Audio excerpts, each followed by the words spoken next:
കർത്താവിൻ്റെ പരിശുദ്ധമായ നാമത്തിന് നന്ദിയോടെ സ്തോത്രം ചെയ്യുകയും സ്തുതിക്കുകയും ചെയ്യുന്നു. കർത്താവിൽ പ്രിയരെ, സന്തോഷത്തോടൊരു ദിവസം കൂടെ നമുക്ക് ദൈവം തരുന്നതോർത്ത് ദൈവത്തെ വാഴ്ത്തി സ്തുതിക്കുന്നു. നാൾതോറും നമ്മുടെ ഭാരങ്ങളെ ചുമക്കുകയും എല്ലാ ദിവസവും നമുക്ക് വേണ്ടതെല്ലാം നൽകി തന്ന് ജയോത്സവത്തോടെ എല്ലായിടത്തും എല്ലായ്പ്പോഴും നമ്മെ നിർത്തുകയും നടത്തുകയും ചെയ്യുന്ന നമ്മുടെ വാഴ്ത്തപ്പെട്ട കർത്താവിന് 1000 നന്ദിയും സ്തുതിയും മഹത്വവും പുകഴ്ചയും കരയറ്റിക്കൊണ്ട് ദൈവത്തിൻ്റെ വചനം കേൾക്കാൻ ഓരോ ദിവസവും തൽപരരായി കാത്തിരിക്കുന്ന പ്രിയപ്പെട്ടവരെ ഓർത്ത് ദൈവത്തിന് നന്ദി നിറഞ്ഞ ഹൃദയത്തോടെ സ്തോത്രം ചെയ്യുകയും സ്തുതിക്കുകയും ചെയ്യുന്നു. ആ കൂടെ നിങ്ങൾക്കെല്ലാവർക്കും യേശുക്രിസ്തുവിൻ്റെ ധന്യമേറിയ നാമത്തിൽ എൻ്റെ വിനീതമായ സ്നേഹവന്ദനങ്ങൾ അറിയിക്കുന്നു.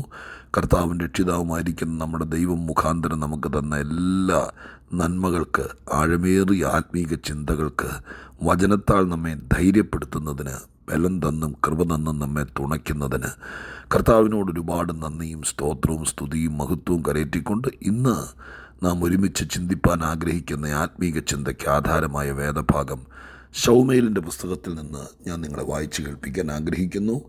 1 ശൗമേൽ 23-ാം അധ്യായം 26, 27, 28 വാക്യങ്ങൾ ഞാൻ നിങ്ങളെ വായിച്ചു കേൾപ്പിക്കാം.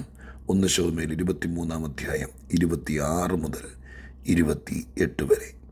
ശൗൽ പർവ്വതത്തിൻ്റെ ഇപ്പുറത്തും ദാവീദും ആളുകളും പർവ്വതത്തിൻ്റെ അപ്പുറത്തും കൂടി നടന്നു. ശൗലിനെ ഒഴിഞ്ഞു പോകുവാൻ ദാവീദ് ബദ്ധപ്പെട്ടു.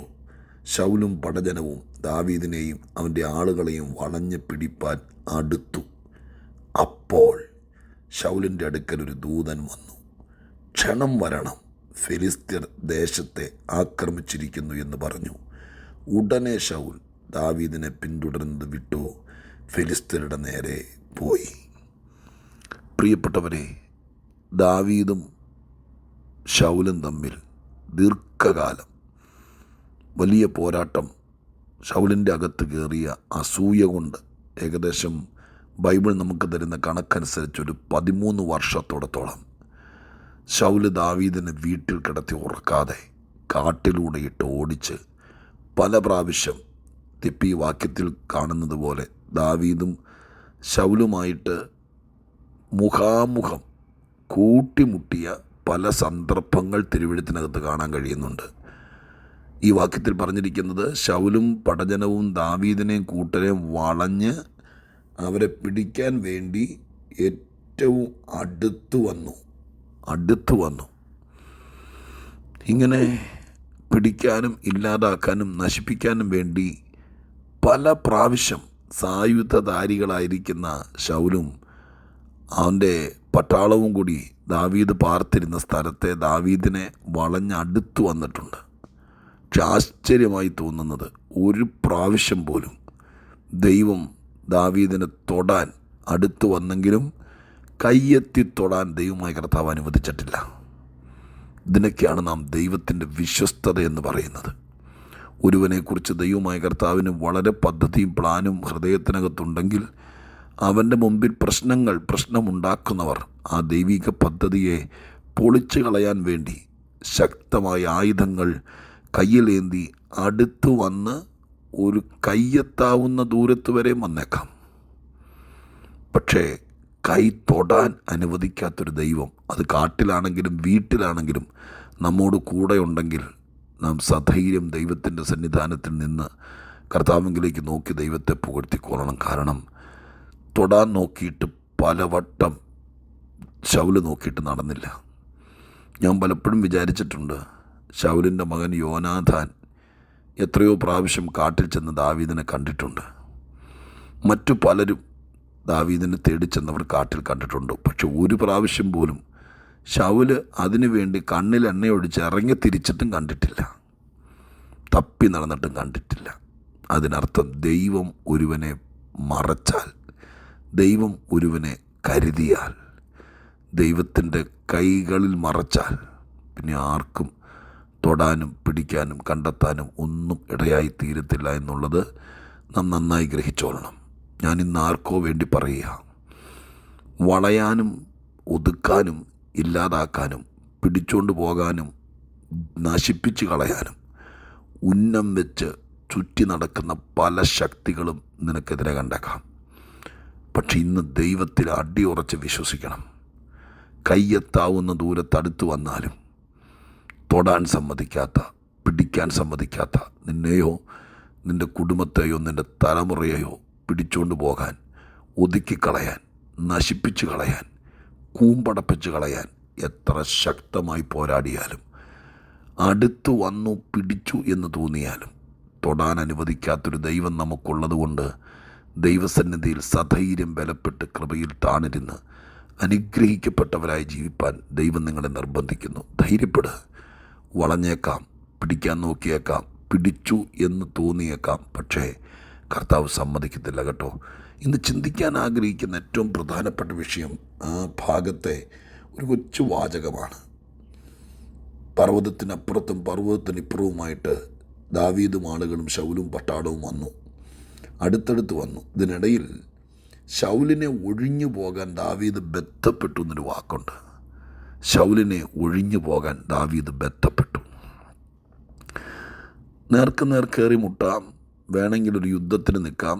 എനിക്ക് തോന്നുന്നു ദാവീദിൻ്റെ കൂടെയുള്ള ആളുകളും ദാവീദും കൂടി ഇവിടെ വെച്ചൊരു നേർക്ക് നേർ ഒരു ഉന്തും തള്ളും ഉണ്ടായാൽ തന്നെ ശൗലിനെ അവിടെ ഒതുക്കി നിലത്തിട്ട് ചവിട്ടാനുള്ളതുള്ളൂ.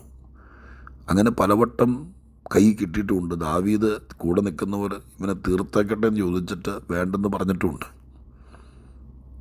പക്ഷെ ഇവിടെയും ദാവീദ് ശൗലുമായിട്ടൊരു സംഘട്ടനത്തിന്, ഒരു പ്രശ്നത്തിന് നിൽക്കാതെ ഒഴിഞ്ഞു പോകാൻ ബന്ധപ്പെടുന്നു. ഒഴിഞ്ഞു പോകാൻ ബന്ധപ്പെടുന്നു. പ്രിയപ്പെട്ടവരെ, ഞാൻ ദൈവത്തിൻ്റെ തിരുസന്നിധാനത്തിൽ നിന്നുകൊണ്ട് നിങ്ങളോടിങ്ങനെ പറയട്ടെ, ഏറ്റുമുട്ടാൻ എളുപ്പമാണ്, കയറി കോർക്കാൻ എളുപ്പമാണ്, രണ്ട് വാക്കുകൾ പറഞ്ഞതൊരു പ്രശ്നമാക്കാൻ എളുപ്പമാണ്. നമുക്ക് തോന്നിയേക്കാം ഇതിനൊരു പ്രതികരിക്കണം, ഇതിനെന്തെങ്കിലും ചെയ്യണം. ഒരു കേസിന്, ഒരു വഴക്കിന്, ഒരു പ്രശ്നത്തിന്, ഒരു കൂട്ടിച്ചോദ്യത്തിന്, ഒരു എടുത്തിയാട്ടത്തിന് ഒക്കെ എളുപ്പമാണ്. പക്ഷേ ബദ്ധപ്പാട് ഒഴിഞ്ഞു പോകാനാണ്. ഒന്നുകൂടെ ഞാൻ പറയാം.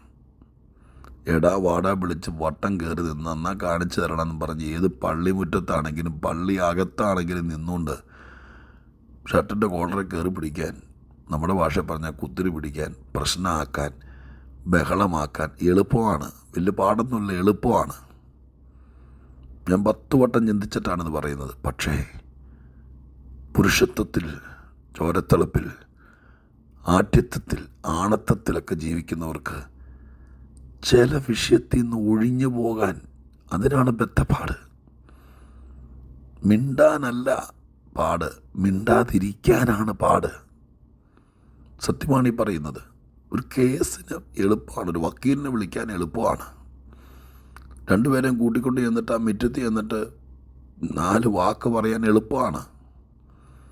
പക്ഷേ തലയ്ക്കകത്ത് തീ പിടിക്കുന്ന പോലത്തെ വിഷയം വരുമ്പോഴും ഒരു ദൈവ പൈതലാണ്, എന്നെ ദൈവം കണ്ടിട്ടുണ്ട്, ഞാനൊരു അഭിഷിക്തനാണ്, ഞാനൊരു ദൈവദാസനാണ്, ഞാൻ മാതൃകയോടെ ജീവിക്കേണ്ട ഒരാളാണ്, എൻ്റെ ദൈവത്തിനെ പ്രസാദിപ്പിക്കുന്ന ഒരാളാണ് ഞാൻ, അതുകൊണ്ട് മിണ്ടണ്ട, ഒഴിഞ്ഞു പോയേക്കാം, മാറിപ്പോയേക്കാം, നമുക്കങ്ങ് ക്ഷമിച്ചേക്കാം, വിട്ട് കളഞ്ഞേക്കാം എന്ന് പറയാൻ എന്ത് ബദ്ധപ്പാടാണെന്നറിയാമോ?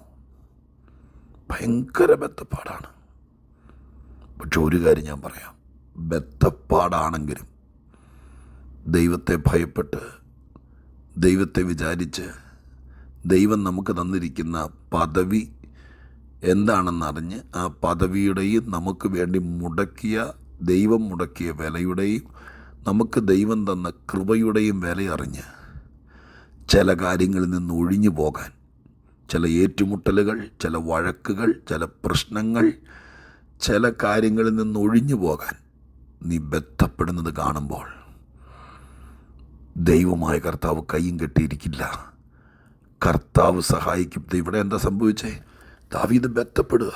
എങ്ങനെയെങ്കിലും പേടിച്ചിട്ട് ഒഴിഞ്ഞു പോകുന്ന കാര്യമല്ല ഇവിടെ എഴുതിയിരിക്കുന്നത്. ദാവീദിന് കരുത്തുണ്ട്. 13 കൊല്ലത്തിനിടയിൽ 1 പ്രാവശ്യമല്ല 9 പ്രാവശ്യം ഒരേറ്റുമുട്ടി ശൗലിനെ തീർക്കാൻ കൈ കിട്ടിയതാ. പക്ഷേ ദൈവം തമ്പുരാൻ്റെ മുമ്പിൽ ഒരഭിഷിക്തൻ്റെ മേൽ കൈവയ്ക്കരുത് എന്നുള്ള മനസ്സോടുകൂടെ ഒഴിഞ്ഞു പോകാൻ ബന്ധപ്പെടുന്ന ദാവീദിനെ കണ്ടോ? പ്രശ്നമുണ്ടാക്കുന്ന ഒരു ദാവീദിനെ ദൈവമായ കർത്താവ് എത്രത്തോളം പിന്തുണയ്ക്കുമെന്ന് എനിക്കറിയില്ല. എന്നാൽ പ്രശ്നങ്ങളിൽ നിന്ന് ഒഴിഞ്ഞു പോകാൻ വേണ്ടി ബന്ധപ്പെടുന്നവനെ കണ്ടാൽ, ഇന്നും ദൈവം കണ്ടാൽ, ഇവനെന്തോ മനുഷ്യന് രണ്ടെണ്ണം കൊടുക്കേണ്ടതല്ലായിരുന്നു എന്ന് സ്വർഗത്തിലിരുന്നുകൊണ്ട് പറയത്തില്ല ദൈവം. ഈ ഭൂമിയിൽ ആര് പ്രശ്നങ്ങളിൽ നിന്ന് ഒഴിഞ്ഞു മാറാൻ, കലാപങ്ങളിൽ നിന്ന് ഒഴിഞ്ഞു മാറാൻ, വലിയ പ്രതികൂലം ഉണ്ടാക്കുന്നതിൽ നിന്ന് ഒഴിഞ്ഞു മാറാൻ ആര് ബന്ധപ്പെടുന്നോ അവനെ സഹായിക്കാൻ ദൈവം വിശ്വസ്തനാണ്. ഇവിടെ ഇതാ ദാവീദ് ബന്ധപ്പെടുന്ന കണ്ടപ്പോൾ ദൈവം ചെയ്ത കണ്ടോ? ഒരു ഭൃത്യനെ, അവിടെ ചില വിഷയം, ഫെലിസ്തീനെ അവർക്കെതിരെ വരുത്തി ഒരു ഭൃത്യൻ ഓടിച്ചെന്ന് ശൗലിൻ്റെ അടുക്ക് ചെന്ന് പറഞ്ഞു, ദേ വേഗം വാ, പെട്ടെന്ന് വാ, ക്ഷണത്തിൽ വാ, ഫെലിസ്തീൻ ദേശത്തെ വളഞ്ഞിരിക്കുന്നു എന്ന് കേട്ട മാത്രയിൽ ഒന്നും ചെയ്യേണ്ട വന്നില്ല. ശൗല് നേരെ ദാവീദിനെ അന്വേഷിക്കുന്നത് വിട്ടിട്ട് തിരിച്ചു പോയിന്ന്. ഞാൻ നിങ്ങളോട് പറയാം, നീ ബുദ്ധിക്കകത്ത് തീ പിടിപ്പിച്ചിട്ട് മറ്റവനെ ഒതുക്കാൻ വേണ്ടി തന്ത്രങ്ങൾ ഉണ്ടാക്കുന്നത് കണ്ടാൽ ദൈവം തമ്പുരാൻ മിണ്ടിയേല, ദൈവത്തിൻ്റെ എല്ലാ സംരക്ഷണം എടുത്തു കളയും. എന്നാൽ പ്രശ്നം ഉണ്ടാക്കാതിരിക്കാൻ, വഴക്കുണ്ടാക്കാതിരിക്കാൻ, വീട്ടിലൊരു പ്രതികൂലം ഉണ്ടാക്കാതിരിക്കാൻ, വൈകുന്നേരം തമ്മിത്തല്ലുണ്ടാക്കാതിരിക്കാൻ, ഡിവോഴ്സിലേക്ക് പോകാതിരിക്കാൻ, സഭ പൊട്ടിക്കാതിരിക്കാൻ, അയ്യോ എന്തെല്ലാം കാര്യമാണ്. ഇതിനെല്ലാം ഒഴിഞ്ഞു പോകാൻ, അതിനകത്ത് ഞാൻ ചെന്ന് തലയിടരുത്, ഞാനതിൽ പ്രതിയാകരുത്, എനിക്ക് ചോരത്തളുപ്പുണ്ട്, ഈഗോയുണ്ട്, പുരുഷത്വമുണ്ട്, പക്ഷെ എല്ലാത്തിൽ നിന്നും ഒഴിഞ്ഞിരിക്കാൻ, ക്ഷമിക്കാൻ ആര് ബന്ധപ്പെടുന്നോ അവന് വേണ്ടി സ്വർഗസ്ഥനായ ദൈവം ആരെങ്കിലും അയച്ച് ആ വലിയ മുമ്പിൽ വന്ന് നിൽക്കുന്ന വിഷയത്തെ ഇല്ലാതാക്കാൻ ദൈവം ഇടപെടുമെന്നുള്ള കാര്യത്തിന് ഇതിനേക്കാൾ വലിയ തെളിവ് വേണോ? ഈ ജൂൺ മാസത്തിൽ ബന്ധപ്പെടണം. എന്തിനാ? ആരെങ്കിലും ഒതുക്കാനും ഇല്ലാതാക്കാനും, അവനെക്കുറിച്ച് ചീത്ത 4 പറഞ്ഞ് വാട്സാപ്പിലൂടെ ഫേസ്ബുക്കിലൂടെ അയച്ച് മറ്റവനെ വിളിച്ച് പറഞ്ഞ് അങ്ങനെ ഇത് കൊളാക്കാൻ വേണ്ടി ശ്രമിക്കുന്നവനെ കണ്ടാൽ അതിനൊന്നും ഞാൻ പറയുന്നില്ല എന്താ വേണ്ടതെന്ന്. തിരിച്ച് ചില വിഷയങ്ങളിൽ നിന്ന് ഒഴിഞ്ഞു പോകാൻ, കലഹവും കലാപവും ഒന്നും ഉണ്ടാകാതിരിക്കാൻ ബന്ധപ്പെടുന്നവർ, അവരെ ദൈവമായ കർത്താവ് ഇതുപോലെ അത്ഭുതത്തിലൂടെ വിടിവിക്കും. ആ പ്രശ്നം അങ്ങ് തീരും കേട്ടോ, ഇനി നിൻ്റെ പുറകെ വരികയില്ല. അതുപോലെ ദൈവം കാക്കും. ഇപ്പം ഞാൻ പ്രാർത്ഥിക്കട്ടെ. പരിശുദ്ധ ദൈവമേ, ഞങ്ങളുടെ സ്വർഗീയ പിതാവേ, അനുഗ്രഹീതമായ നല്ല നിമിഷങ്ങൾക്കായി സ്തോത്രം. ഈ നല്ല ദിവസം ഞങ്ങൾ കേട്ടതുപോലെ പ്രശ്നത്തിലേക്ക് ചാടാൻ എളുപ്പമാണ്, അതിൽ ചാടാതിരിക്കാൻ ബന്ധപ്പെടണം കർത്താവേ. അത് ഞങ്ങൾ തിരിച്ചറിയുന്നു. പാപം ചെയ്യാതിരിക്കാൻ, ദൈവത്തെ കോപിപ്പിക്കാതിരിക്കാനൊക്കെ ബന്ധപ്പെട്ടെങ്കിലേ ഈ ലോകത്തെ പിടിച്ചു നിൽക്കാൻ പറ്റുള്ളൂ. തെറ്റുകൾ ചെയ്യാൻ ആ സാധ്യത കൂടുതൽ, ചെയ്യാതിരിക്കാൻ ബന്ധപ്പെടണം. അത് ഞങ്ങൾ മനസ്സിലാക്കുന്നു. അതിനുള്ള കൃപ ഞങ്ങൾക്ക് തരണേ കർത്താവ്. തുണയ്ക്കും. പ്രാർത്ഥന കേട്ടതിന് നന്ദി. യേശുവിൻ നാമത്തിൽ തന്നെ. ആമേൻ.